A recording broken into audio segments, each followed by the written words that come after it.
Okay, first try for this.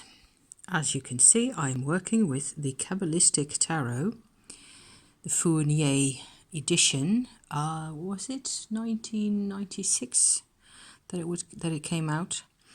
I thought maybe it'd be inspiring for some people to hear me talk about this, because I'm kind of slowly figuring out how I am supposed to be working with this. So I've shown this deck earlier, and this is my spread. This is the whole of my spread. 15 cards, actually 3 rows of 5. And what I was going for here was like making a movie, if you like, in cards of a process that's really bothering me at the moment. I have been a really empty kind of person in many ways. I've had very little to go on in the past as to fulfillment, getting things that you need to be a human being. It was a really difficult life in many ways. And the weirdness is that for me, a lot of my personal experience at the time wasn't necessarily sad or any of it, because that was part of the whole lack of soul in my life, I guess. I guess I am just coming to terms with the lack of soul, the lack of connection to soul, to self, the lack of integration, the levels of fragmentation that I was dealing with. And what happens is that somewhere inside me, in my gut, I kind of identify with this lack, with this absence, with this emptiness, much more than with actual content of whatever type. So what I've been doing here is I've been pulling cards, I've been shuffling, pulling cards again, shuffling again, and this 3 times in a row. And basically, any card reader, tarot card reader, can already tell from these cards here, that it wasn't always easy, and that even though there were also good things, it was, I don't know, maybe there's a sense of biding my time in those two, possibly. I don't know. What I'm basically trying to do here is I have sort of tried to connect or reconnect again with the Tree of Life symbol, and I've tried to plot the process going from one card to the next, especially with the minor arcana here.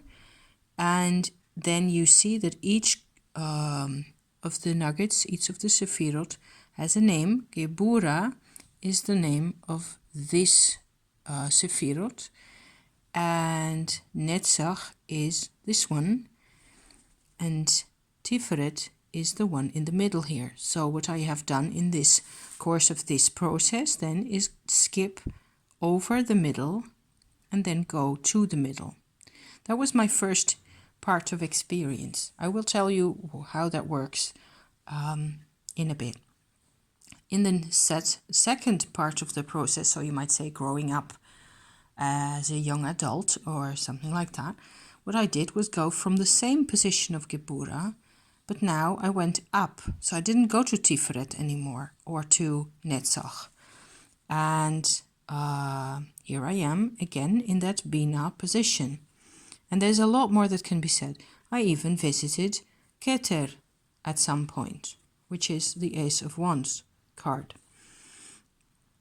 The court cards in this setup also bring me to a sort of a rather fantastic high level. This is actually the position that this particular tree of life set up here. The king occupies the top position, whereas the queen has these two as her realm. The knight has this group here as a whole, and the page is at the Malkut position right in the bottom, in manifested universe.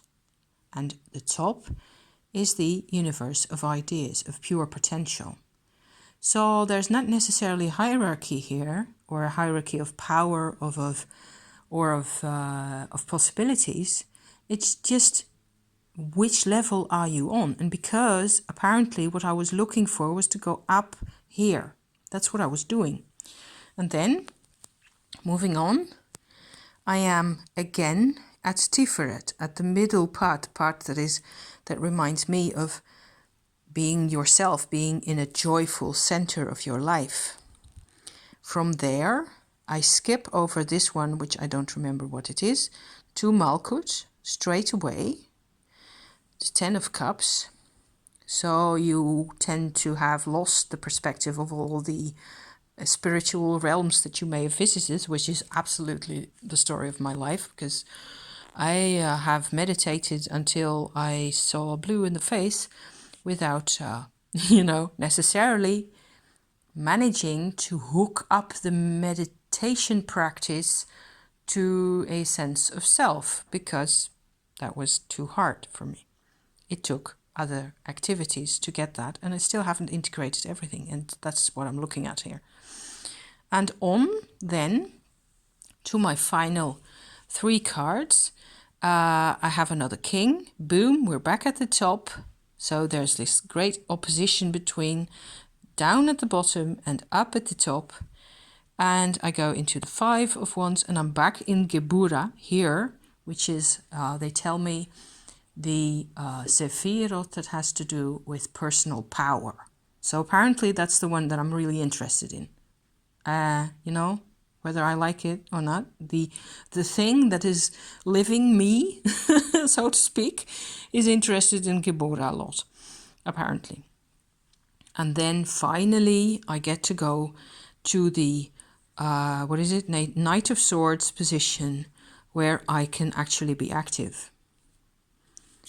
So there are cups in here, but not that many.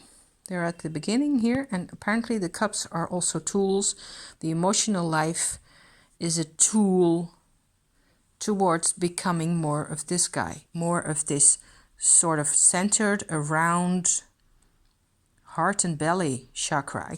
I kind of can see how the middle line here is sort of part of a chakra system. Root chakra, solar plexus, heart area, and crown chakra. That's how I would visualize those. If you don't agree with that, please let me know, because I am only sort of trying to get a handle on things. And of course, all these are little quarters, because, and there will be a reason for that as well. This being, the Ace of Wands, the other aces in this card set tarot deck will have the other quarters like so, spread around that single circle of the unmanifested world. So I don't know, I didn't think there would be any how to work with this type of deck kind of approach. I'm actually rather enjoying myself.